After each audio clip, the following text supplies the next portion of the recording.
Tuhan hadir di bait suci-Nya.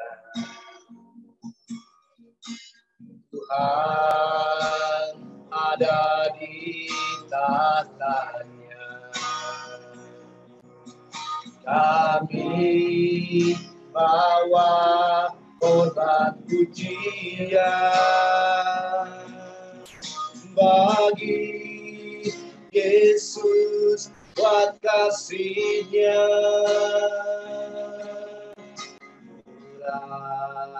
Rasakan kehadiran-Nya.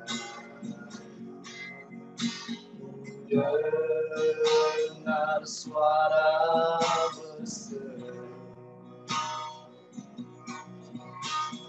anak domba yang dikorbankan, layak terima pujian, nyanyi haleluya, haleluya,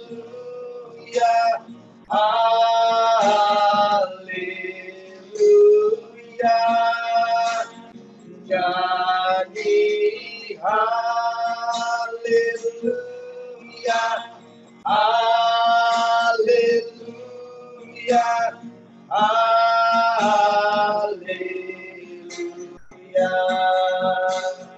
nyanyi haleluya, haleluya,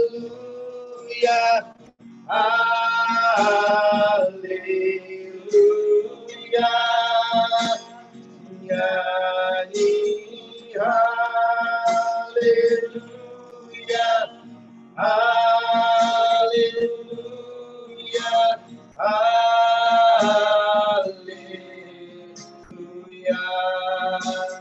haleluya,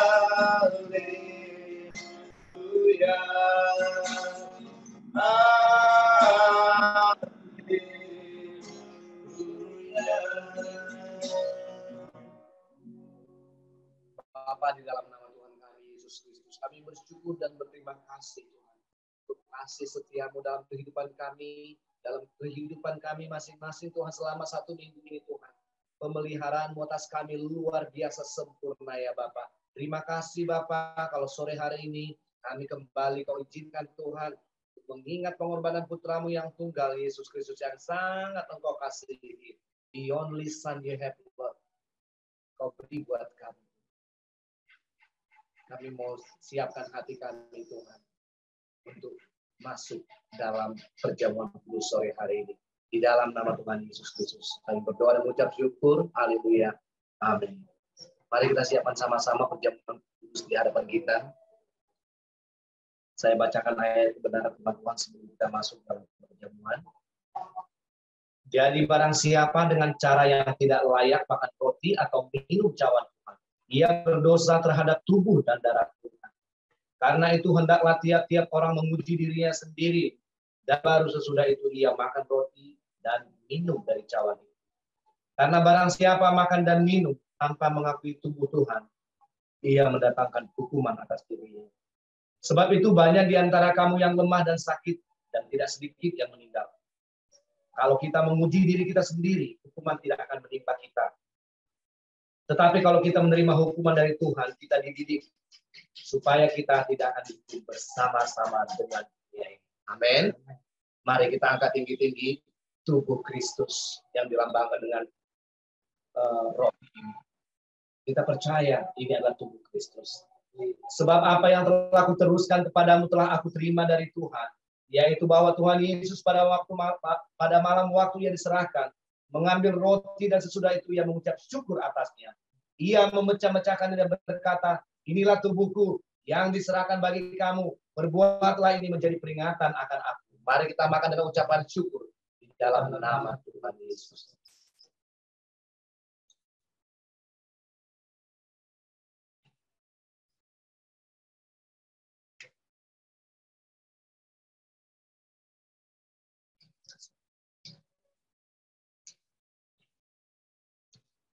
Mari kita angkat tinggi-tinggi cawan darah Kristus. Demikian juga ia mengambil cawan sesudah makan lalu berkata, cawan ini adalah perjanjian baru yang dimateraikan oleh darahku. Perbuatlah ini setiap kali kamu meminumnya menjadi peringatan akan aku. Mari kita minum dengan ucapan syukur di dalam nama Tuhan Yesus.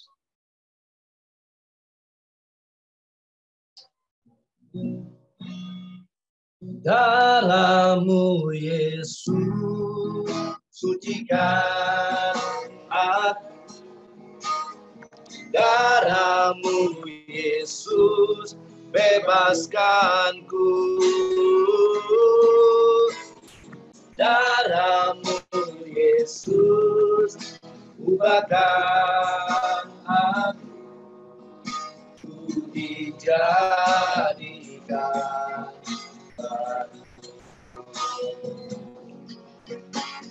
darahmu Yesus dan aku. Darahmu Yesus bebaskanku. Darahmu Yesus ubahkan aku. Dijadikan baru. Dijadikan baru. Dijadikan baru. Amin. Saya minta dengan hormat Bro Arnold pimpin doa untuk firman Tuhan sore hari ini. Silakan Bro Arnold. Kasih Tuhan.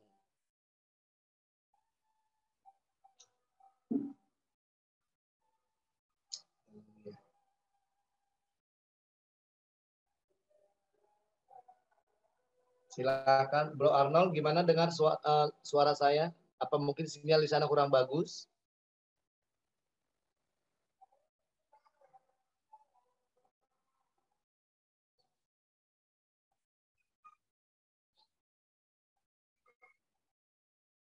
Oke, mungkin sinyal kurang bagus karena di Papua di pedalaman juga ya. Saya minta dengan hormat mungkin digantikan oleh Laya Arjon. Gimana Laya di sana sinyal bagus? Bentar.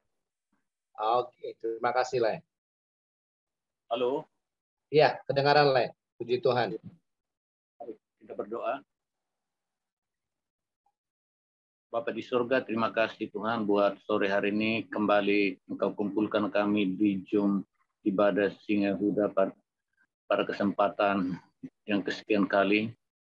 Tuhan, kami bersyukur buat setiap apa yang sudah Tuhan kerjakan dalam kehidupan kami, dalam komunitas kami, khususnya grup Singahuda, di mana Tuhan izinkan boleh saudara-saudara kami yang ada di Jakarta melakukan pelayanan-pelayanan untuk orang-orang yang terpinggirkan Tuhan dan untuk orang-orang yang selama ini mungkin tidak tersentuh, tapi oleh anugerah Tuhan, Tuhan izinkan hamba-hambamu untuk mereka boleh melayani ya Bapa. Kami bersyukur dan berterima kasih, dan biarlah setiap pelayanan yang mereka lakukan, Tuhan boleh berdampak untuk sekeliling, khususnya di daerah Kota Jakarta ya Tuhan. Amin. Terima kasih. Biar hamba-hambamu Tuhan lindungi, Tuhan sertai, untuk bungkus dengan kuasa darah anak domba. Dan apa yang keluar dari mulut bibir mereka, firman-firman yang disampaikan Tuhan berkuasa, yang boleh mengubahkan setiap mereka-mereka yang dilayani Tuhan, sehingga mereka boleh mendapatkan kasih karunia yang berasal daripada Tuhan. Mungkin selama ini mereka disia-siakan oleh keluarga, mungkin mereka tidak memiliki kasih sayang dari orang tua, tapi biarlah kehadiran hamba-hambamu Bapa mereka boleh mendapatkan apa yang mereka perlukan. Terima kasih Tuhan. Ke depan setiap rencana daripada komunitas kami, Tuhan terus menyertai, mendukung sehingga boleh berjalan dengan baik. Terima kasih Tuhan. Sebentar juga kami akan mendengarkan firman-Mu Tuhan. Kami percaya firman-Mu pedang bermata dua. Tuhan, kami berdoa biar pengurapan yang daripada Tuhan boleh Tuhan taruh dalam mulut bibir hamba-Mu, sehingga apa yang disampaikan sungguh-sungguh berasal daripada Tuhan. Dan orang kami yang mendengarkan dan mungkin nanti di YouTube Tuhan boleh diberkati dan mendapatkan sesuatu yang berasal daripada Engkau. Terima kasih Bapa, urapi hamba-Mu. Demikian setiap yang mendengarkan berkati. Terima kasih kami menyerahkan penyampaian firman Tuhan ke dalam tangan-Mu. Dalam nama Yesus kami berdoa dan bersyukur. Amin. Amin. Terima kasih, Leng. Baik, Bapak Ibu, hari ini kita akan mendengarkan kebenaran firman Tuhan. Bagaimana kita bisa hidup dan menang setiap hari menghadapi peperangan. Berapa Bapak Ibu percaya bahwa kita hidup bukan lagi di penghujung akhir zaman, tapi di penghujung ujungnya akhir zaman. Ya, kita nggak perlu nunggu hari lagi atau jam atau menit, tinggal detiknya. In the twinkle eyes, Dia datang menjemput dia di awan-awan yang permai. Amin. Baik, kita langsung mulai. Sore hari ini topik yang saya akan bawakan adalah strategi memenangkan peperangan rohani di penghujung akhir zaman. Kalau saudara percaya bahwa di hari-hari terakhir ini, seluruh kekuatan neraka dikerahkan, dilepaskan ke bumi untuk menghancurkan anak-anak Tuhan. Mereka nggak perlu menghancurkan anak-anak yang tidak percaya pada Yesus. Otomatis sudah milik si jahat. Si musuh sedang menaruh strateginya bagaimana bisa menghancurkan setiap orang-orang yang sudah dimateraikan oleh darah Kristus. Supaya mereka gagal mendapatkan keselamatan. Amin. Sore hari ini kita diajarkan oleh firman Tuhan. Bagaimana kita bisa tetap kuat, tetap perkasa manusia rohnya, dan menang atas setiap peperangan rohani yang diizinkan Tuhan terjadi dalam kita setiap hari. Amin. Kita langsung mulai ke slide pertama. Yang pertama kita harus tahu, kita harus mengenali siapa lawan dan siapa kawan. Kita buka sebentar di Efesus 6 ayat 10 sampai 12. Jadi kita dalam peperangan rohani pun, jangankan dalam peperangan rohani ya, dalam peperangan fisik, dalam persahabatan pun kita harus kenal siapa teman yang sesungguhnya, siapa lawan. Apalagi dalam peperangan rohani yang kita nggak bisa lihat dengan mata telanjang musuh kita. Kita hanya bisa merasakan di manusia roh kita. Kalau kita mengaktifasi karunia membedakan roh, kita akan tahu, oh ini roh ini, roh ini, roh ini. Jadi kita harus tahu yang mana harus kita perangi. Jadi jangan salah sasaran juga. Amin. Satu orang boleh membantu saya untuk membacakannya Efesus 6 ayat 10 sampai 12. Efesus 6 ayat 10 sampai 12. Demikian firman Tuhan. Judul perikopnya perlengkapan rohani. Akhirnya hendaklah kamu kuat di dalam Tuhan. Oke, stop. Apa kata firman Tuhan? Akhirnya hendaklah kamu kuat di dalam Tuhan. Tidak dikatakan akhirnya hendaklah kamu kuat di dalam kekayaanmu. Akhirnya hendaklah kamu kuat di dalam link persahabatanmu. Akhirnya hendaklah kamu kuat di dalam kekuatan fisikmu. Tidak demikian kata firman Tuhan, bukan? Akhirnya hendaklah kamu kuat di dalam Tuhan. Lanjut, Pak.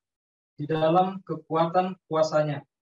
Kenakanlah seluruh perlengkapan senjata Allah supaya kamu dapat bertahan melawan tipu muslihat iblis.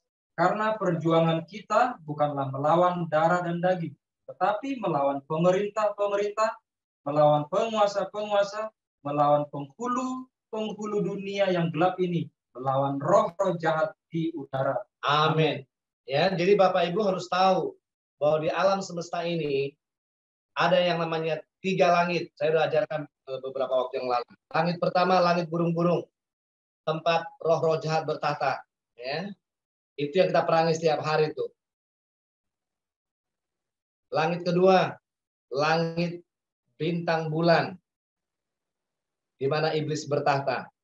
Langit ketiga, tahtanya Allah. Jadi kalau dikatakan ada 3 langit di atas kita ini, kira-kira kalau berdoa susah nggak? Susah apa gampang? Nggak ada yang ngejawab.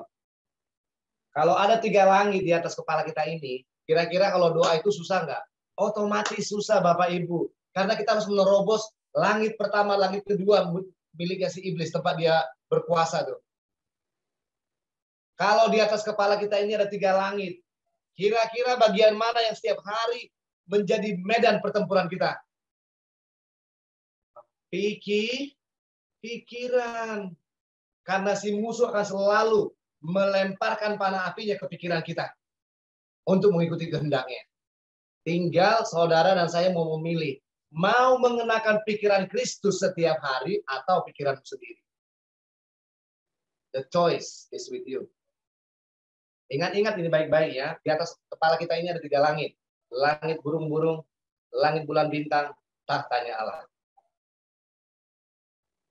Makanya dikatakan di ayat 12-nya, karena perjuangan kita bukanlah melawan darah dan daging, tetapi melawan pemerintah-pemerintah, melawan penguasa-penguasa, melawan penghulu-penghulu dunia yang gelap ini, melawan roh-roh jahat di udara. Di setiap tempat, di setiap benua, di setiap pulau, di setiap teritorial, ada orang kuatnya.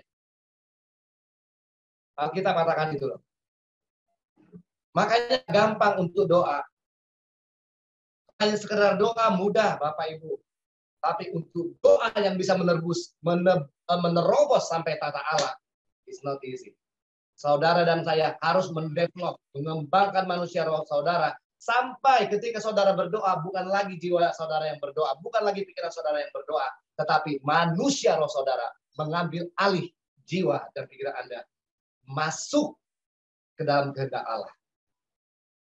Nggak percaya? Kita buka sebentar di kitab Roma ya. Makanya kalau orang Kristen yang nggak hidup dipimpin roh, babak belur setiap hari. Sebab doa yang keluar dari mulutnya, dari hatinya, doa-doa jiwani loh. Untuk kita bisa masuk menerobos doa kita sampai masuk ke tahta Allah. Roma 8 ayat 26. Nggak ada di slide saya buat. Ini untuk penjelasan aja, langsung nyambung. Ya. Roma 8 ayat 26, demikian firman Tuhan.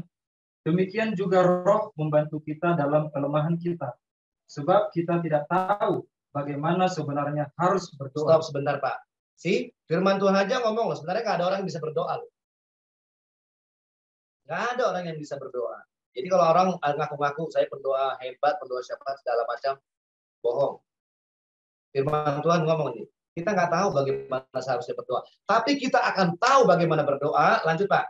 Tetapi roh sendiri berdoa untuk kita kepada Allah dengan keluhan-keluhan yang tidak terucapkan. Yes.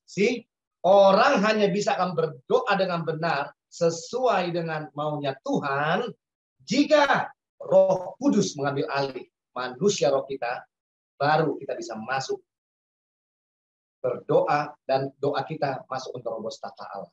Amin. Udah berkali-kali loh saya ajarin dari tahun lalu bagaimana mengembangkan manusia roh, menguatkan manusia roh. Salah satu kuncinya kasih makan tuh setiap hari manusia roh dengan firman Tuhan.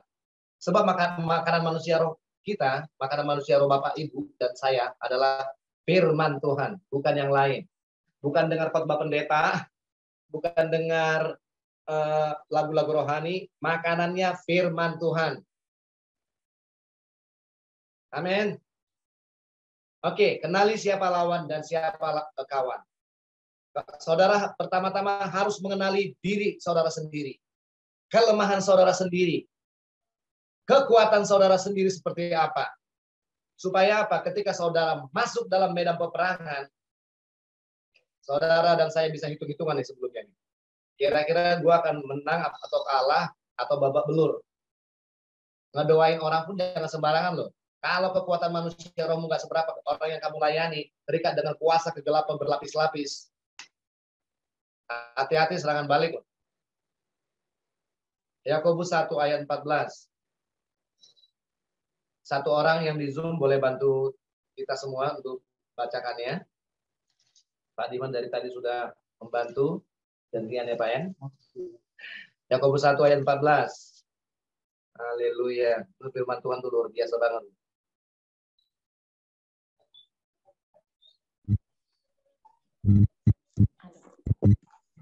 Ayo Bapak Ibu Saudara yang sudah menemukannya, katakan amin dan tolong bantu saya bacakannya. Yakobus 1 ayat 14. Tetapi tiap-tiap orang dicobai oleh keinginannya sendiri, karena ia diseret dan dipikat olehnya. Haleluya sih. Tetapi tiap-tiap orang dicobai oleh keinginannya sendiri. Jadi jangan pernah ketika saudara dan saya tiba-tiba jatuh dalam dosa, dan saudara berdalih, aku dicobai oleh Tuhan. Saya sedang masuk dalam pencobaan yang diizinkan oleh Tuhan. Rohani banget ya kalau orang Kristen kalau ngomong. Tapi nyalain Tuhan tuh. Tuhan sedang membawa saya ke dalam pencobaan. Kelihatannya, kedengarannya rohani, tapi sebenarnya tipu muslihat iblis itu. Tetapi tiap orang dicobai oleh keinginan sendiri. Saudara dan saya, kalau masuk dalam pencobaan dan jatuh dalam dosa, jangan nyalakan siapa-siapa loh. Jangan nyalakan saudara, tetangga saudara, teman saudara, bapak ibu saudara. Salahkan dirimu sendiri yang mau dicobai. Yang kamu entertain pencobaan itu. Akhirnya terpikat. Benar nggak? Dan apabila keinginan itu telah dibuahi, ia melahirkan dosa. Jadi orang jatuh dalam dosa, itu nggak otomatis loh jatuh. Ada tahap-tahap. Pertama, diseret dulu dengan keinginan itu. Ya, kemudian setelah terseret, terpikat orang itu. Contoh nih ya, ada seorang laki-laki ngelihat perempuan seksi. Emang langsung jatuh dalam dosa dia? Enggak. Terpikat dulu kan, terseret dulu. Ada perempuan seksi lo, montok lo, sekel. Terus diapain? Dipikat olehnya.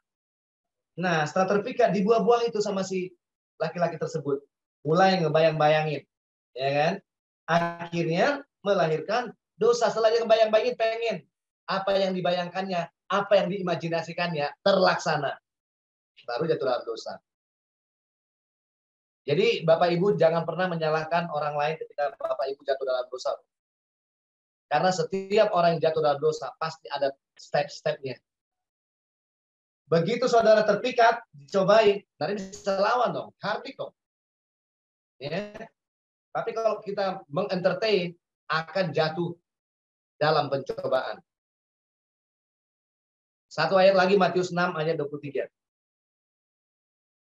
Gabriel tolong baca yang keras. Ya. Matius 6 ayat 23.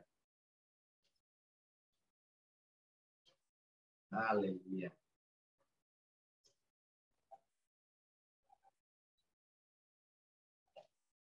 Udah ketemu Gabriel? Ayo silakan baca. Jika kamu jahat, jika matamu jahat, gelaplah seluruh tubuhmu. Jadi jika terang yang ada pada gelap, betapa gelapnya kegelapan itu. Iya, jika matamu jahat, gelaplah seluruh tubuhmu. Jadi jika terang yang ada padamu gelap, betapa gelapnya kegelapan itu. Bapak Ibu, mata kita adalah pintu atau gerbang. Apakah saudara setiap hari mau memasukkan hal-hal yang ilahi ke dalam hidup saudara, atau apa yang dikabarkan oleh dunia ini? Kalau saudara setiap hari memberikan mata kepada televisi, berita-berita dari dunia, ya nggak heran imanmu setiap hari goncang. Nggak yakin, nggak teguh. Kenapa? Pintu gerbang manusia rohmu sudah kau berikan kepada dunia, kepada si musuh. Makanya manusia rohmu nggak bisa lagi membedakan mana dari Tuhan. Jelas Bapak Ibu? Jadi matanya setiap hari harus kasih sebagai pintu gerbang untuk hal-hal ilahi masuk. Kenapa banyak orang Kristen nggak yakin, nggak teguh dengan imannya?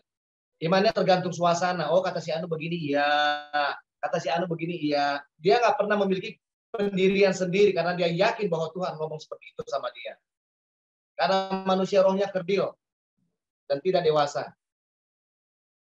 Sebab manusia rohnya setiap hari dikasih makanan dunia sih. Makanan dari musuh. Sampah. Akhirnya manusia rohnya nggak berkembang. Makanya dia nggak bisa membedakan mana suara Tuhan, mana suara musuh. Yang kedua, musuh kita adalah satu penguasa kegelapan. 1 Petrus 5 ayat 8. Tadi sudah dijelaskan di Efesus 6 bahwa seluruh dunia ini dikuasai oleh si jahat. Di atas kepala kita ada 3 langit ya. Langit pertama, langit kedua, langit ketiga. Saya sudah jelaskan. Penguasa kegelapan. 1 Petrus 5 ayat 8. Satu orang bacakan buat kita semua. 1 Petrus 5 ayat 8. Baca yang keras supaya menggelegar. Neraka gemetar. Setan totokore.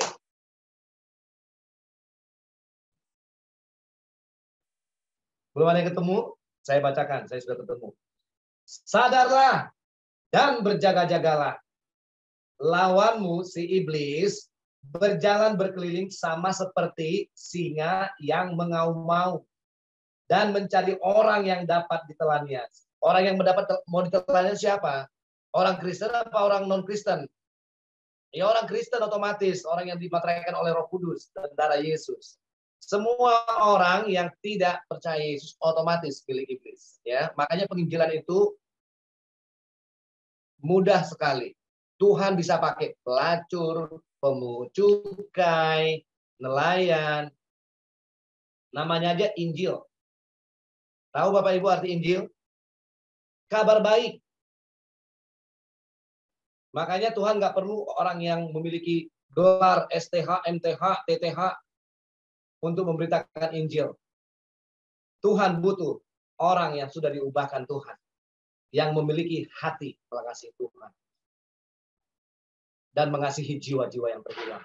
Nggak ada Alkitabiah untuk menginjil harus sekolah teologi. Kalau saudara baca semua penginjil-penginjil pertama yang dipakai Tuhan Yesus, 12 rasulnya itu, emang ada yang sekolah teologi? Nggak ada. Justru orang makin sekolah teologi makin sulit percaya adanya Tuhan. Makin sulit percaya kebesaran Tuhan Yesus.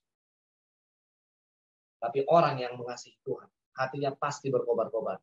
Dan Injil itu simple. Ya, Injil itu kabar baik. Makanya kalau ada orang menolak Injil, menolak Yesus, artinya sudah pilih neraka. Nggak usah susah-susah ya. Kalau orang menolak Injil, artinya menolak Yesus, artinya menolak surga. Alias sudah pilih neraka. Sesimpel itu ya. Sadarlah. Jadi setiap hari kita harus sadar loh. Be vigilant. Orang percaya setiap hari begitu bangun tidur dia harus sadar. Wake up manusia rohnya. Dan berjaga-jaga. Sebab 24 jam loh si iblis berjalan keliling sama seperti singa yang mengaum-ngaum. Cuma kali ini dia bukan seperti singa Yehuda, tapi cuma singa yang mengaum-ngaum. Dia sudah ompong. Sebab kepalanya sudah diremukkan di Kalvari. Ya. Goliat adalah simbol dari iblis. Orang Filistin simbol dari roh jahat. Kepalanya sudah dihancurkan di Kalvari. Anak buahnya, tugas saudara dan saya menghabisinya. Saudara dan saya nggak bisa melawan iblis, melawan Satan itu. Hanya Kristus yang bisa melawannya. Makanya ada pelayanan, ada satu gereja, katanya mereka udah mengikat iblis 1000 tahun. Terus bagi-bagi kapling di bumi. Dia nggak tahu firman Tuhan. Yang bisa menghancurkan iblis hanya Kristus. Saudara dan saya dikasih kuasa untuk menginjak ular dan kalajengking dan menahan kekuatan musuh. Lukas 10 ayat 19. Lawanlah dia dengan iman yang teguh. Saudara nggak akan bisa memiliki iman yang teguh kecuali manusia roh saudara firm.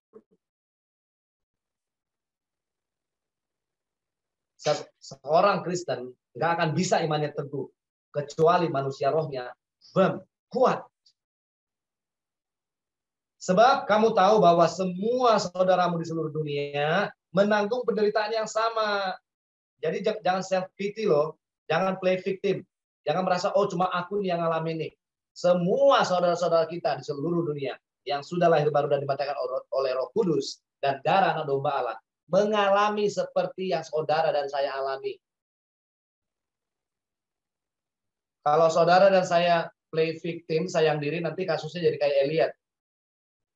Dia bersembunyi setelah dia menghabisi nabi-nabi palsu. Gara-gara si Isabel, ketakutan dia. Terus Tuhan cari kan, Elia, ngapain kamu di sini? Dia sayang diri jawabnya sama Tuhan, play victim. Tuhan kira-kira elus dia nggak? Atau langsung hardik dia, suruh kerja? Hardik. Jadi saudara dan saya harus kerja setiap hari untuk kerajaan Allah. Amin. Nggak ada pengangguran di kerajaan Allah. Nggak ada pengangguran di kerajaan surga, Bapak Ibu. Jadi kalau saudara jadi orang Kristen, kerjanya nganggur, kerjanya cuma tidur-tiduran setiap hari, mengharapkan berita yang baik-baik dari orang-orang yang terkoneksi dengan saudara. Saudara bukan warga kerajaan Allah. Ya, cuma penumpang gelap. Sama kayak kondektur kan. Dia manggilin orang tuh, ayo, Pulau Gadung, terminal Pulau Gadung, Kampung Melayu. Naik tuh orang-orang kan tujuannya ke Kampung Melayu. Tapi dia sendiri bukan ke Kampung Melayu tujuannya. Paham ya Bapak Ibu ya? Yang kedua, berperang atas instruksi sang komandan. Jangan pernah maju ke medan peperangan kecuali sang komandan agung kita menyuruh. Kita pun di SE pusat nggak mungkin kita mau melayani kaum marginal kecuali sang komandan kasih perintah. Ya, saya sudah saksikan beberapa waktu yang lalu, 3 hari berturut-turut di menara doa kami. Tuhan ngomong dengan jelas untuk melayani orang-orang yang terhilang di kaum marginal. Baru kita bergerak. Jadi kalau nggak ada instruksi dari sang komandan, jangan ikut-ikutan. Nanti babak belur loh. Udah babak belur, nyalain Tuhan. Gara-gara pelayanan yang begini. Gitu. Banyak sekali tuh saya dengar orang-orang Kristen itu kayak gitu. Ya, jadi setiap kita maju ke dalam peperangan, setiap kita mau melakukan sesuatu, selalu dengarkan instruksi dari sang komandan. Kalau tentara maju ke medan peperangan, mau nggak mereka pergi-pergi gitu aja tanpa instruksi dari komandannya? Nggak mungkin. Nggak mungkin tentara maju ke medan peperangan, maju ke medan laga tanpa ada komando dari komandannya. Benar nggak? Tentara fisik aja seperti itu, apalagi kita musuh kita nggak kelihatan udah ke mata fisik. Dan seorang tentara nggak memusingin apa yang mau gue makan, apa yang gue minum, apa yang gue pakai. Otomatis pasti disediakan oleh komandan. Amin. Yakobus 4 ayat 7. Berperang atas instruksi sang komandan agung kita, Yesus Kristus. Yakobus 4 ayat 7, baca lagi Pak Diman, yang keras, menggelegar, dan buat neraka gemetar. Yakobus 4 ayat 7, demikian firman Tuhan, karena itu tunduklah kepada Allah dan lawanlah iblis. Stop Pak. Bisa nggak saudara lawan iblis sampai saudara tunduk pada Allah? Bisa? Nggak bisa. Saudara dan saya baru akan bisa melawan si iblis kalau kita sudah tunduk kepada Allah. Kalau sudah tunduk pada Allah, saudara punya kekuatan, punya power untuk melawan iblis. Maka apa yang terjadi, Pak? Maka ia akan lari daripada. Haleluya. Itu tuh yang kita alami tuh di sini. Kita disantet, dikirim kuasa kegelapan dan lain sebagainya. Berbalik menyerang kepada si pengirim. Ketemu orang yang malu, nggak berani lihat muka ke muka, mata ke mata. Orang yang punya kuasa Allah dan tunduk kepada Allah, setan takut loh. Anak-anak buah setan yang mencoba menjahati saudara, gigit jari.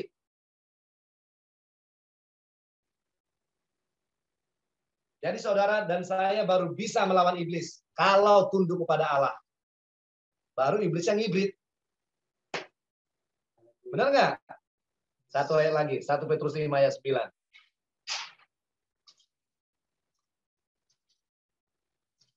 1 Petrus 5 ayat 9, demikian firman Tuhan, lawanlah dia dengan iman yang teguh. Lawanlah dia dengan iman yang teguh. Bukan dikatakan lawanlah dia dengan kalung salib yang besar atau minyak suci. Apa katanya? Lawanlah dia dengan iman yang teguh. Iman timbul dari pendengaran akan firman Kristus. Dengan kata lain, Bapak Ibu, Saudara dan saya imannya tidak bisa teraktivasi kecuali setiap hari saudara mendengarkan Kristus bicara. Itu baru orang Kristen yang beriman, hidup dengan iman. Terlalu mudah orang sekarang mengatakan, aku hidup dengan iman. Saya beriman kok.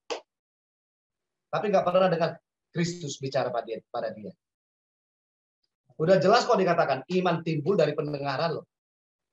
Saudara dan saya setiap hari imannya baru bisa teraktivasi kalau mendengar Kristus bicara.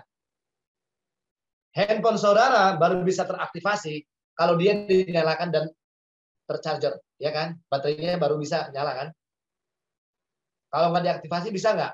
SIM card yang saudara beli baru bisa on kalau diaktifasi, benar nggak? Kalau nggak diaktifasi bisa nggak nomornya bekerja? Nggak bisa. Demikian juga iman saudara. Iman saudara baru bisa efektif kalau diaktifasi. Kalau mendengar Kristus setiap hari bicara pada saudara.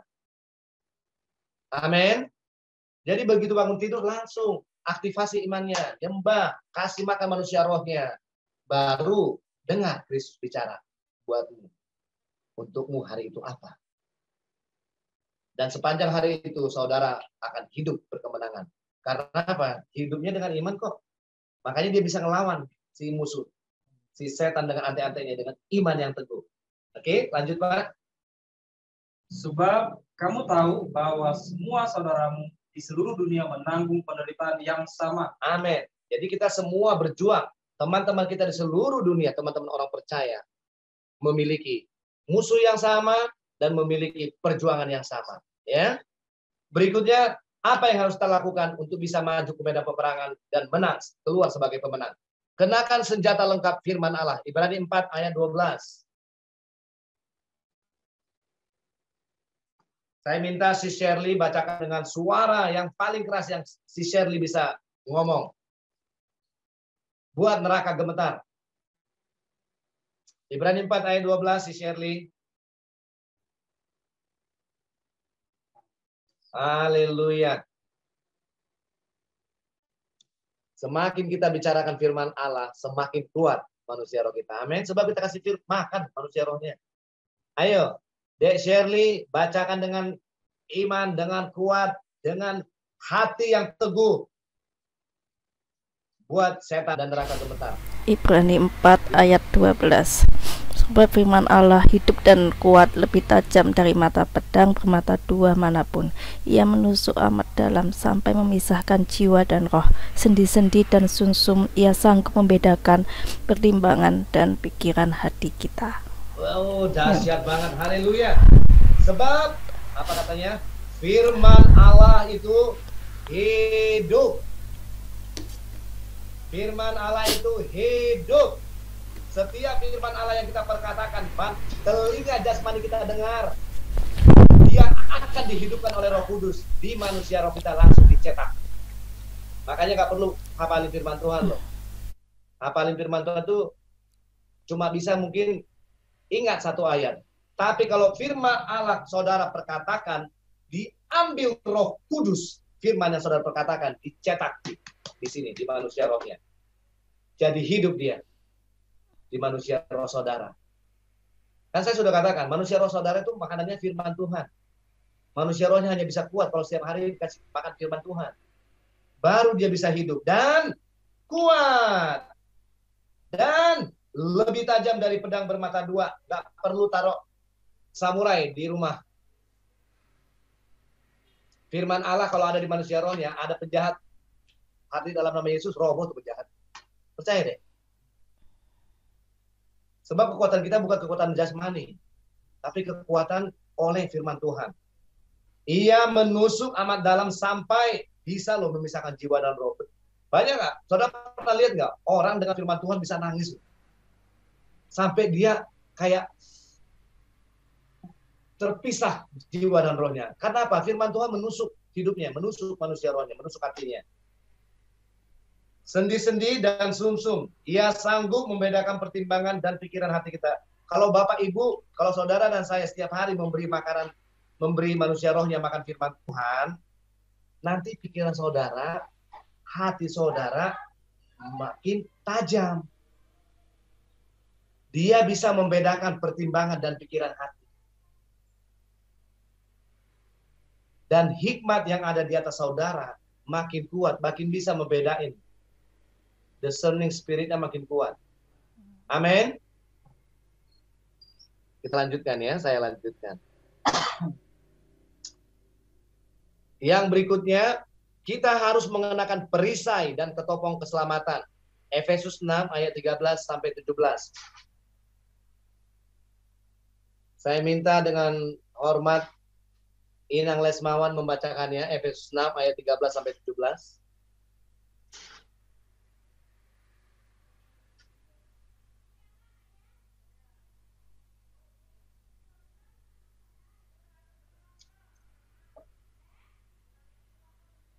Efesus 6 ayat 13 sampai 17. Puji Tuhan ya, Inang bisa juga akhirnya ibadah. Tadi katanya di grup karena di sana hujan nggak bisa beribadah. Ya sampai sekarang juga hujan. Iya, makanya saya bilang puji Tuhan. Inang akhirnya bisa masuk di grup, masuk di Zoom. Silakan Inang. Efesus 6 ayat 13 sampai 17. Sebab itu ambillah seluruh perlengkapan senjata Allah supaya kamu dapat mengadakan perlawanan pada hari yang jahat itu dan tetap berdiri. Sesudah kamu menyelesaikan segala sesuatu. Jadi berdirilah tegap, pinggangkan kebenaran dan berbaju jerahkan keadilan. Kakimu berkasutkan kerelaan untuk memberitakan Injil damai sejahtera dalam segala keadaan. Haleluya. Ayah, terus Inang. Dalam segala keadaan pergunakanlah perisai iman. Sebab dengan perisai itu kamu akan dapat memadamkan semua panah api dari si jahat. Dan terimalah ketopong keselamatan dan pedang roh, yaitu firman Allah. Ini pedang roh itu firman Allah. Gak ada yang lain, firman Allah. Sebab itu ambillah seluruh perlengkapan senjata Allah. Kalau saudara nggak ambil seluruh perlengkapan senjata Allah, bagaimana bisa mengadakan perlawanan pada hari yang jahat itu? Dan tetap berdiri sesudah kamu menyelesaikan segala sesuatu. Artinya ketika kita masuk dalam suatu medan pertempuran, kita harus mengenakan seluruh perlengkapan senjata Allah. Baru kita bisa mengadakan perlawanan pada hari yang jahat itu. Kemudian harus berdiri tegap, berikat pinggangkan kebenaran. Artinya hidup saudara setiap hari harus hidup dalam roh dan kebenaran. Makanya dikatakan sembahlah Allah dalam roh dan kebenaran. Manusia roh saudara menyembah Dia, tindakan action saudara dan saya setiap hari inline dengan kebenaran. Nggak bisa manusia roh kita menyembah Allah, kemudian action kita sehari-hari melakukan kejahatan. Nggak sinkron. Jadi berdirilah tegap, berikat pinggangkan kebenaran dan berbaju zirahkan keadilan.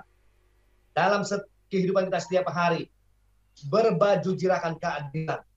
Dan kaki kita berkasutan kerelaan untuk memberitakan Injil damai sejahtera. Setiap orang percaya yang sudah keluar dari kegelapan harus memberitakan Injil. Jadi tugas memberitakan Injil bukan cuma tugas pendeta, bukan cuma tugas saya, Pak Andi, Pak Diman, dan yang lain-lainnya. Tugas saudara dan saya, orang-orang percaya. Amin. Amin. Jelas ya? Jadi tugas menginjil bukan cuma tugas pelintir orang. Setiap orang percaya. Kasih loh jiwa-jiwa. Saya kalau setiap hari melihat orang yang tidak mengenal Yesus, yang ada di pikiran saya apa? Mereka mati hari ini, neraka. Mau sebaik apapun. Sebab di kitab Yesaya dikatakan, semua perbuatan baikmu itu seperti kain kotor di hadapan Tuhan. Jadi perbuatan baik orang yang berharap dapat amal, mereka pikir mereka bisa sogok Tuhan. Tuhan nggak bisa disogok. Tuhan bukan manusia yang bisa disogok. Kalau manusia bisa disogok, kasih uang cepet aja dia mau lakukan kejahatan. Tuhan itu maha kudus, adil. Makanya saudara saya setiap hari harus menangisi jiwa-jiwa loh. Setiap jiwa yang saudara lihat setiap hari dalam hidup saudara yang tidak mengenal Yesus, ingat endingnya. Dan kalau saudara tahu bahwa orang tersebut membutuhkan Kristus dan saudara tidak melakukannya, dan Tuhan sudah suruh untuk menginjili dia, kabarkan Injil pada orang tersebut. Nyawa orang itu dipertanggungjawabkan, saudara yang mempertanggungjawabkan. Saudara akan dituntut. Ada tertulis di kitab Yeskiel. Ayat terakhir sebelum kita masuk dalam pengumuman. Jam berapa? Sudah 6:30 ya, luar biasa. Berdoa yang tak putus-putusnya serta berpuasa. Matius 17 ayat 21. Vito Reslina, saya minta tolong bacakan Matius 17 ayat 21. Silakan itu. Matius 17 ayat 21. Firman-Mu ya dan amin. Firman-Mu kehidupan ya Tuhan. Matius 17 ayat 21. Matius 17 ayat 21. Berdoa yang tak putus-putusnya.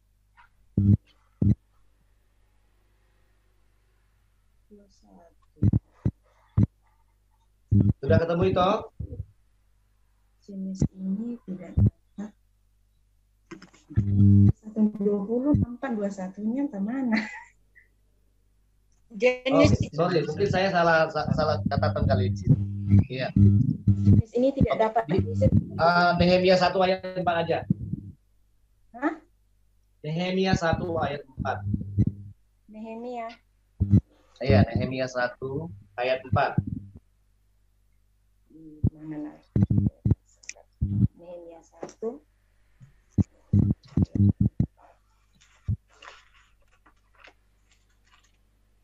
Nehemia 1 ayat 4. Ketika aku dengar berita ini, duduklah aku menangis dan berkabung selama beberapa hari. Aku berpuasa dan berdoa ke hadirat Allah semesta langit. Kataku, ya Tuhan Allah semesta langit, Allah yang maha besar dan dahsyat, yang berpegang pada perjanjian dan kasih setianya terhadap orang yang kasih kepadanya dan tetap mengikuti perintah-perintahnya. Ya, luar biasa ya. Ini Nehemia. Kalau saudara baca kitab Nehemia, itu menceritakan tentang bagaimana bangsa Israel kembali ingin membangun bait Allah, ya. Nanti saudara bisa baca sendiri ya supaya klop dengan konteks ayat 4 ini. Ketika aku dengar berita ini, berita apa yang dikasih Nehemia? Pada bulan Kislew tahun ke-20 ketika aku ada di Puri Susan, datanglah Hanani, salah seorang dari saudara-saudaraku dengan beberapa orang dari Yehuda. Aku menanyakan mereka tentang orang-orang Yahudi yang terluput, yang terhindar dari penawanan, dan tentang Yerusalem. Kata mereka kepadaku, orang-orang yang masih tinggal di daerah sana, yang terhindar dari penawanan, ada dalam kesukaran besar, dan dalam keadaan tercela. Tembok Yerusalem telah terbongkar, dan pintu-pintu gerbangnya telah terbakar. Waktu si Nehemia dengar ini, apa yang dia lakukan? Maka ketika aku dengar berita ini, duduklah aku menangis, meratap dia, mengadu, dan berkabung selama beberapa hari. Ngapain Nehemia? Berpuasa, aku berpuasa dan berdoa kehadiran Allah semesta langit. Kataku, ya Tuhan Allah semesta langit, Allah yang maha besar dan dahsyat, yang berpegang pada perjanjian dan kasih setianya terhadap orang yang kasih kepadanya, dan tetap mengikuti perintah-perintahnya. Saudara bisa praktekkan, bisa aplikasikan apa yang dialami Nehemia dengan kondisi sekarang loh. Ya, kalau mungkin bisa saya gantikan kata-katanya kira-kira mungkin seperti ini. Pada bulan sekian tahun 2022 di bulan September, ketika aku ada di kamarku, datanglah temanku, salah seorang dari teman-temanku yang lain yang menceritakan kondisi orang-orang Kristen yang menolak mandatori vaksin saat ini di semua kota, bagaimana mereka menderita dan hidup dalam kesusahan. Nah, kira-kira seperti itu tuh. Itu tuh yang dialami Nehemia. Lalu ngapain? Ketika aku dengar berita ini, duduklah aku menangis dan berkabung. Kayak gitu tuh. Jadi selalu bisa kita aplikasikan apa yang terjadi di masa lalu dengan kondisi sekarang saat ini. Dan kita sering melakukan ini. Kita berdoa, meratap, mengadu, dan menangisi jiwa-jiwa yang masih bertahan. Terhadap kalau kita setiap hari mendoakan, persis seperti Nehemia berdoa ke Tuhan semesta alam. Supaya orang-orang yang tetap bertahan, pure blood, teguh imannya. Dan juga orang-orang yang sudah sempat menikmati jus alpukat bertobat. Amin. Saudara diberkati sore hari ini dengan kebenaran firman Tuhan. Saya yang memberitakan aja, saya diberkati lagi loh. Padahal saya mempersiapkan ini buru-buru karena sebenarnya saya menyuruh Pak Edi untuk khotbah hari ini, tapi mungkin dia sibuk dengan pembangunan pengungsian buat orang-orang yang mau mengungsi. Jadi saya buru-buru semalaman mempersiapkan untuk firman Tuhan hari ini. Haleluya. Kita naikkan satu pujian. Ku nyanyi haleluya,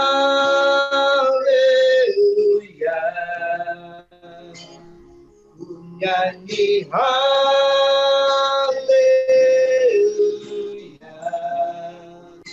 sungguh kau hebat, ajaib perkasa, kemuliaan-Mu.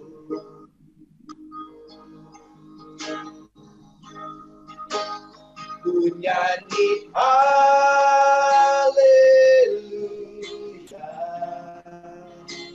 ku nyanyi haleluya,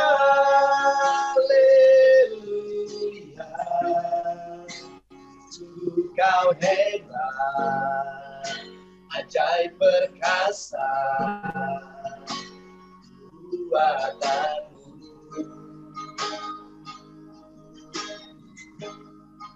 Hidupku,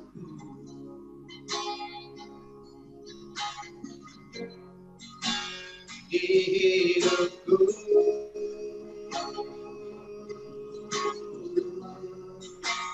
di hidupku, di hidupku.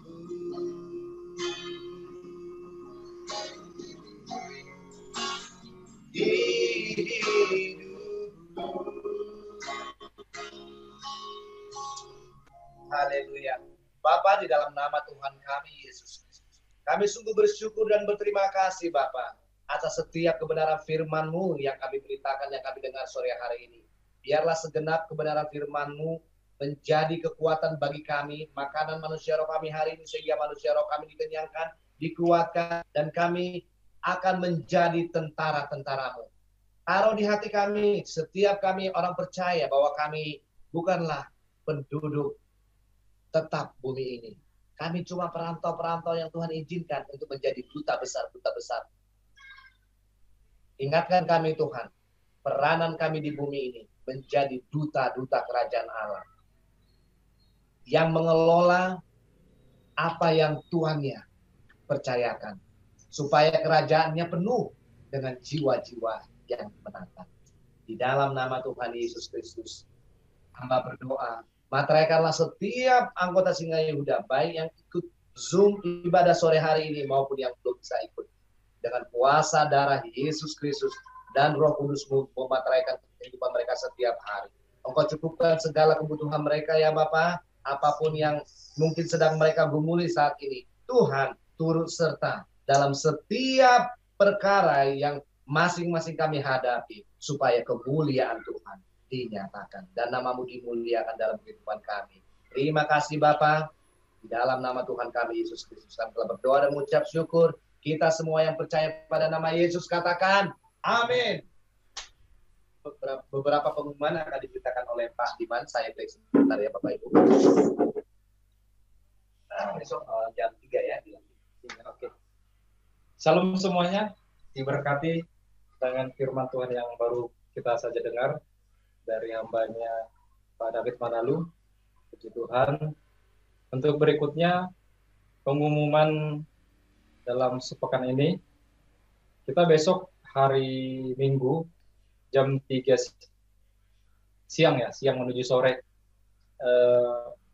ada pelayanan di rumah singgah ya. Anak-anak yang kita layani di sana sekitar 19-20 orang Pak Freddy ya, sekitar segitu ya. Pak Freddy juga besok jangan lupa boleh beserta dengan istri ya. Terus ya besok jam 3 ya seperti biasa. Terus kita yang kedua ada di bulan Oktober akan mulai menara 2 subuh Singa Yehuda Pusat, dan juga yang ketiga ada survei pelayanan PSK ya. Nah, untuk survei pelayanan PSK ini boleh Pak Freddy melanjutkan kapan akan dimulainya?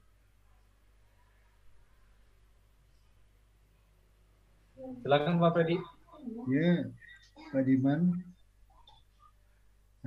mungkin boleh nanti minggu keempat atau di bulan Oktober aja. Oh demikian ya.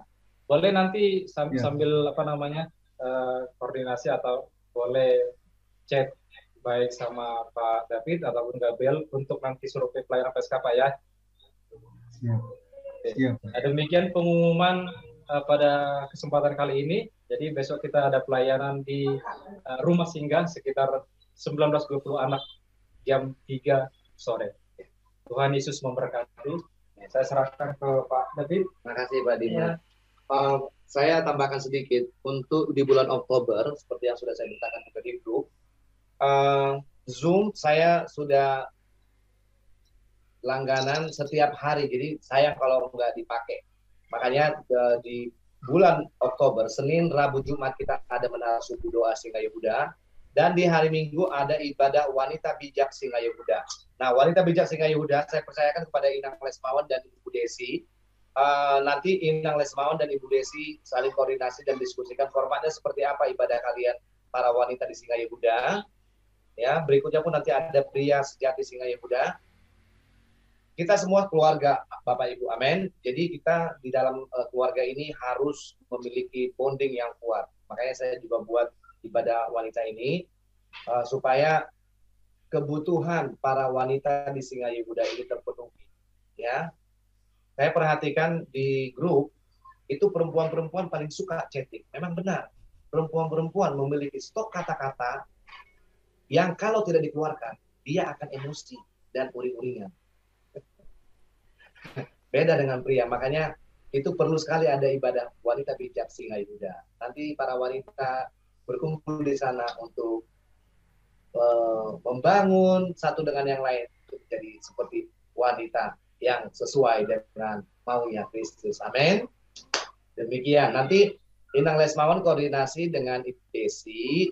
Kemudian kalau sudah selesai kira-kira seperti apa, nanti bisa di forward ke saya dan juga ke si Shirley, karena nanti pasti ibadah kalian si Shirley dan Gabriel yang akan recording kan, gitu. Jadi supaya kita semakin berkembang dan juga kerajaan Allah di muka bumi ini makin diperluas melalui kita orang-orang yang dipercayakan Tuhan.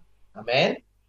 Demikian, doakan kami untuk pelayanan kami besok, karena besok di samping pelayanan pujian penyembahan seperti yang kami lakukan, saya juga akan membagikan Alkitab kepada beberapa anak yang memang Tuhan gerakkan nanti untuk dibagikan. Amin. Baik, kalau tidak ada lagi kita tutup dalam doa terkait satu pujian. Mulutku penuh dengan pujian kepadamu ya Yesus Tuhan. Sepanjang hari ku beri penghormatan kepadamu ya Allah. Mulutku penuh dengan pujian kepadamu ya Yesus Tuhan.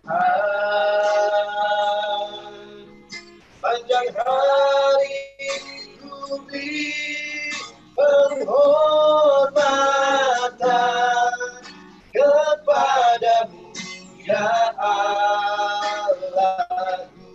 Kepadamu ya Allah. Kepadamu ya Allah.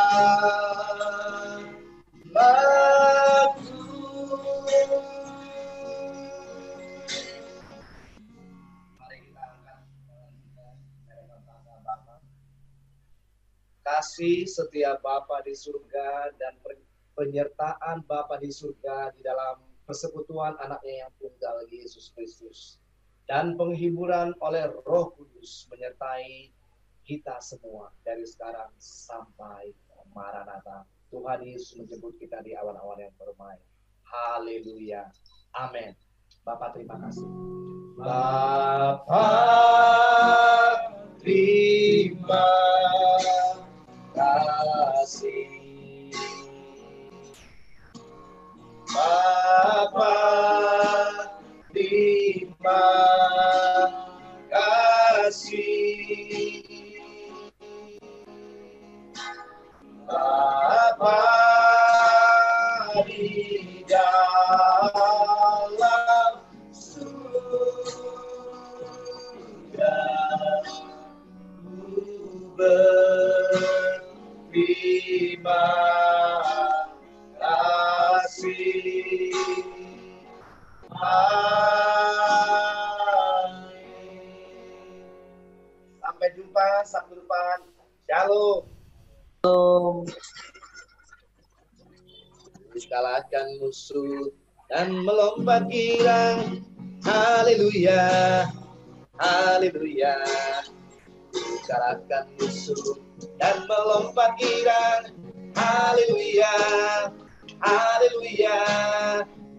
Janjinya lah kemenangan, dialah batu keselamatanku. Kalahkan musuh dan melompat girang. Haleluya, haleluya. Sekali lagi Pak. Kalahkan musuh dan melompat girang. Haleluya, haleluya. Kalahkan musuh dan melompat girang. Haleluya, haleluya. Janjinya lah kemenangan, dialah keselamatan. Kalahkan musuh dan melompat girang. Haleluya, haleluya. Seminggu ke depan kita semua menang dan akan terus menang dan hidup dalam kemenangan. Amin. Haleluya.